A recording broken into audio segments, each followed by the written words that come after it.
In this lesson, let's take a look at how to graph a parabola when we're given the vertex form of the equation. F of x is equal to a times the quantity x minus h squared plus k, as long as a is not equal to 0. We'll follow the 5 basic steps that we see here, starting with determining whether the parabola opens upward or downward. Remember that the value of a gives us this information.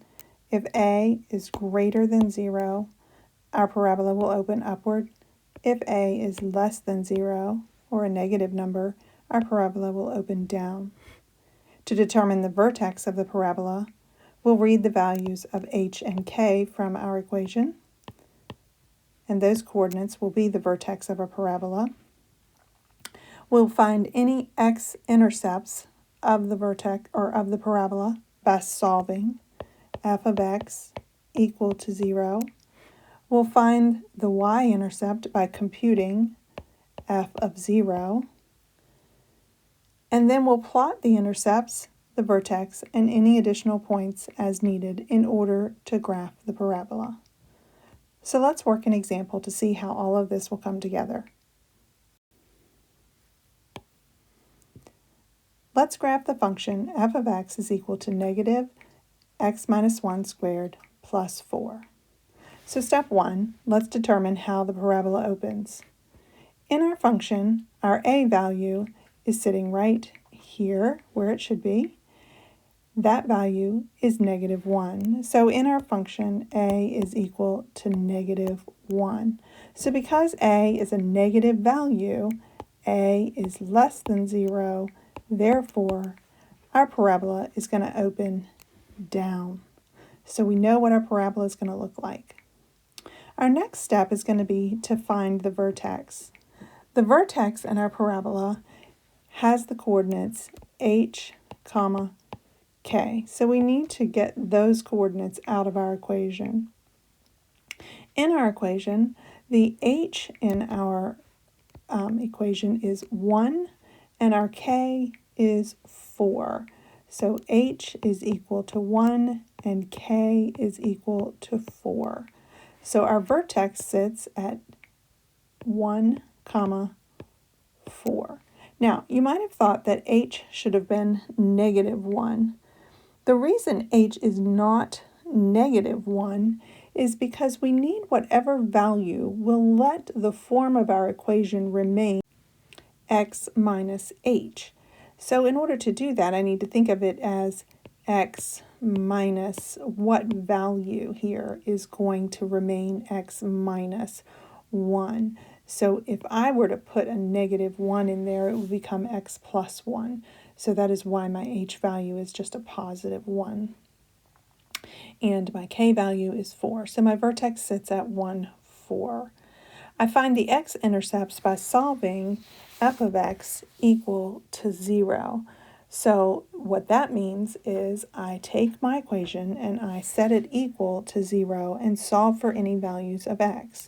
So I take negative x, or negative x minus 1 squared plus 4 equal to 0, and I solve for any values of x using any strategy that I know. So I can factor, I can use the quadratic equation, I can do whatever I would like in order to solve for the values of x. So what I'm going to do is I am going to isolate my x term here.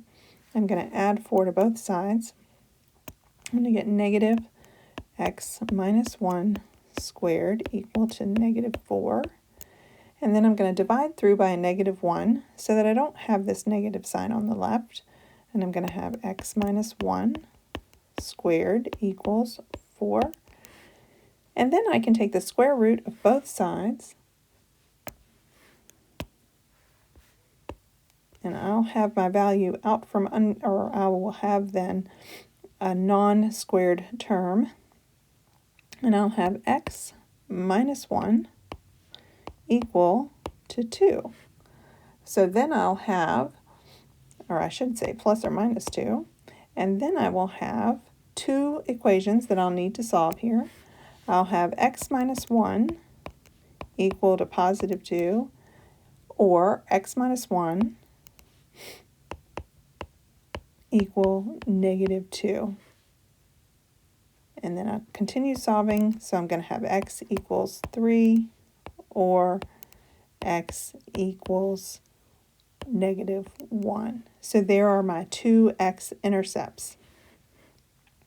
Last, I'm going to find the y-intercept by computing f of 0. And what that means is just solve when x is equal to 0.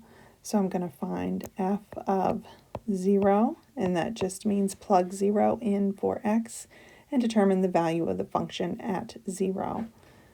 So we're going to turn this equation into -0 minus 1 squared plus 4, which gives me a -1 squared plus 4.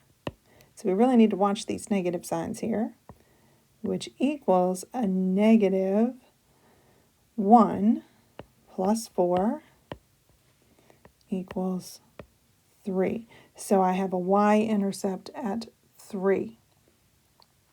So the parabola passes through 0, 3. Okay, so let's go ahead and put this on a graph. So we figured out that the parabola opens down.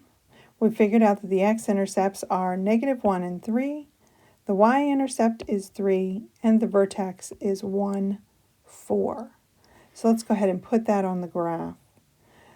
So the parabola starts or has its maximum point at the point 1, 4. So we're going to go over 1 and up 4 and plot our vertex point.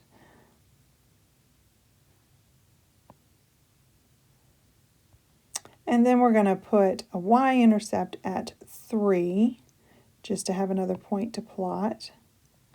And we're going to put x-intercepts at -1 and at 3.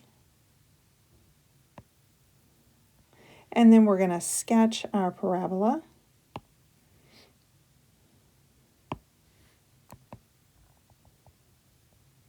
And this is not going to be perfect by any stretch, but there it is. And this is just going to be a sketch. If you wanted to create more points, you could pick some x values and plug them in and solve for y. Okay? And then you could pick some, you would have some x and y pairs. Go ahead and take a look at this function given in vertex form and see if you can pause the video and determine the direction, the vertex, the x-intercepts, if there are any, and the y-intercept. And then check back and see if you get that right. Okay, in this problem, we have a positive value here. We have a 1 for our value of a. So a is positive, so our parabola is going to open up. Our vertex is at -3, 1. Recall the form of the equation. The vertex form of a function is a times x minus h squared plus k. And we need to keep this in the form x minus h, so we need to ask ourselves, what does h need to be in order for that form to be x minus h? And our form is x plus 3. So in order for that to work, what we need to say is, okay, that needs to be x minus a -3. So if that's the case, then what will happen is that'll be plus 3, which that matches then what we have right here. All right, so then in order for it to be the correct form and match what we have, it's going to need to be a -3. So that's why our vertex is at -3 or -3.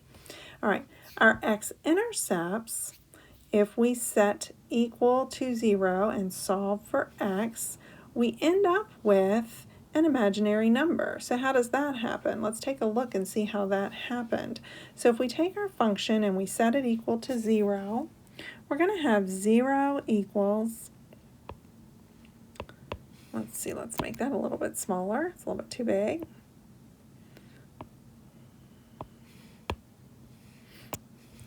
if we say 0 equals x plus 3 squared plus 1, let's isolate the x plus 3 squared. We're going to have negative 1 equals x plus 3 squared. We can take the square root of both sides. Get rid of that. Well, we can't take a square root of negative 1, can we? So what we're going to have is x plus 3.